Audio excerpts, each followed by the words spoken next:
All right, so get this. You're browsing Sotheby's, right? Right. Like you do, ready to maybe splurge a little, and you see a locker. A locker. Yeah, but not just any locker. This was Cristiano Ronaldo's locker, back when he was with Real Madrid. No way. Yeah, we're talking like prime Real Madrid here.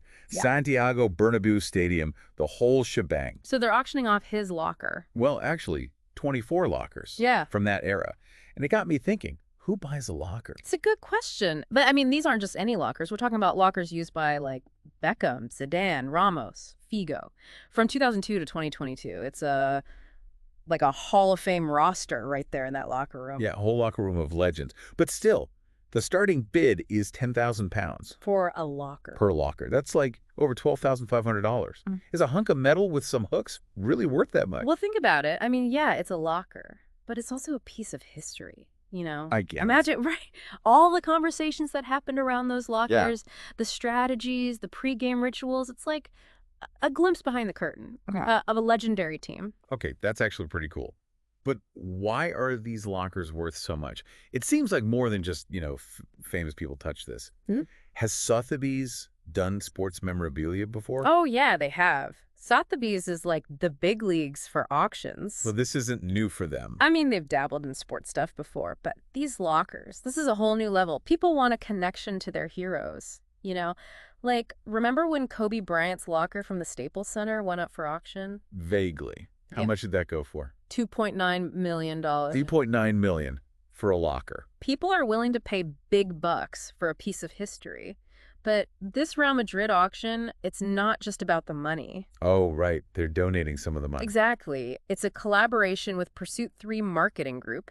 They handle Real Madrid's memorabilia.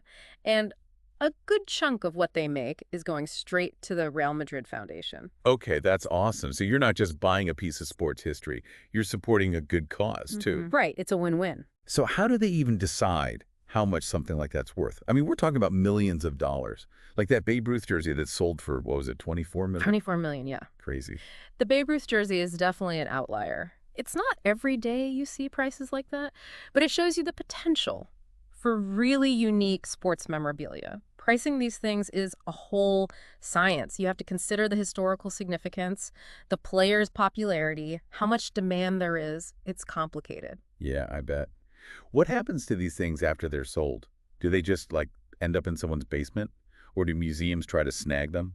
Could be either. Some go to private collectors, some end up in museums, some even go back up for auction years later. It's wild to think about these lockers, right? They were this bustling locker room with all these legendary players, and now who knows where they'll end up. It's a journey. For sure. It makes you think, right? If you could own a locker, any locker, used by your favorite athlete, whose would you pick? Good question. What makes that piece of history so special for you? I mean, why do we care so much about this stuff? It's a great question to think about. Is it the connection to our heroes, the memories, or just owning something one of a kind? There's definitely something captivating about owning a piece of sports history. Absolutely. It's a connection to something bigger than ourselves, I think. Something special. All right, well, that about wraps up our deep dive for today. Thanks for listening, everybody, and we'll catch you next time.